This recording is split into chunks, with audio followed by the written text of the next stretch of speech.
Welcome back to the Deep Dive. Today we're looking at some really interesting insights drawn from Toss Got Caught, reflections from psychiatrists about life. That's right. And our goal here isn't just to list them, but to pull out the practical stuff. Things you can actually use. Exactly. How to build a more, well, meaningful life without getting totally bogged down. We've got 6 key ideas to unpack. Yeah, things like pain, love, discipline, some heavy hitters. Definitely. Yeah. But framed in a useful way. So first up, accepting pain and actually learning from it. The core idea here is, look, suffering. It happens. It's part of You life. can't really dodge it forever. Right. And trying to avoid it all the time, that actually hinders you in the long run. These psychiatrists suggest it's better to face it. And see what it teaches you. Exactly. Ask yourself, okay, this is hard, but what am I learning here? How am I growing stronger because of this? It's about finding that resilience within the struggle. That makes sense. So instead of just wishing the discomfort away, you lean into it a bit, looking for the lesson. Pretty much. Now, the second insight shifts gears a little towards relationships, true love. Ah, okay. But probably not the Hollywood version. Definitely not. It's less about fairy tales and more about, well, active participation. What do you mean by active participation? It means truly caring for the other person, wanting to grow with them, making sacrifices sometimes. And working through the tough stuff together, not just bailing. Precisely. It's about building something sustainable where both people are invested in mutual development.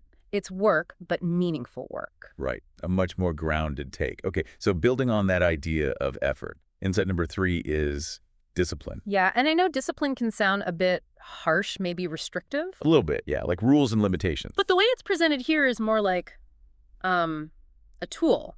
A tool to help you actually achieve the things that are genuinely important to you. So not restriction, but direction. Exactly. It's about choosing the path that leads to long-term fulfillment, even if it means saying no to some immediate temptations or pleasures that might pull you off course. It prevents that feeling of just drifting. Okay, so discipline enables future freedom, in a way. It Yeah. keeps you focused.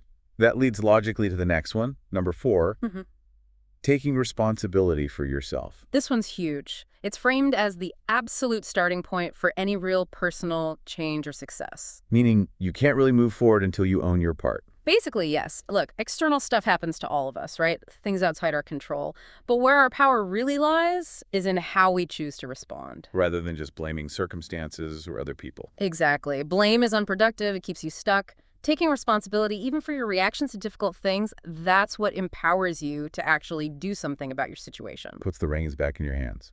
Got it. Okay, insight 5, facing reality. This sounds related to accepting pain. It is, definitely. It's about not shying away from uncomfortable truths. The temptation to just ignore what's difficult or unpleasant. Yeah, denial is easier sometimes. In the short term, maybe. But these insights argue that avoiding reality ultimately makes us weaker mentally. How so? Because when you face things as they actually are, even the hard stuff, you can think clearly. You can make realistic plans. You build genuine mental toughness, resilience. Honesty with yourself is key. So facing the truth, even when it's tough, allows for better navigation. Like having an accurate map. That's a great way to put it. And that brings us to the final insight, number 6. The idea that the difficult path is often the meaningful one. Choosing challenge over ease.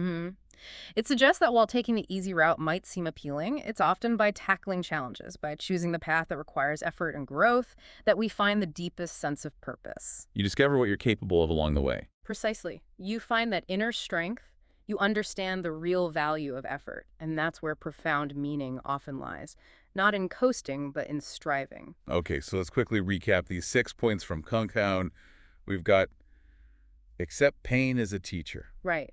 Nurture love through active participation and growth. Use discipline as a tool for achieving your real goals. Take responsibility for your responses. That's crucial. Face reality, even when it's hard, to build strength. And finally, recognize that choosing the challenging path often leads to a more meaningful life. It's a powerful set of ideas, really emphasizing active engagement with life, not passive acceptance. Absolutely.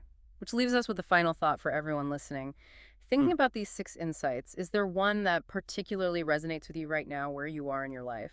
And maybe what's just one small, concrete action you could take this week, perhaps, to start integrating that specific insight more actively? Yeah. Something to ponder.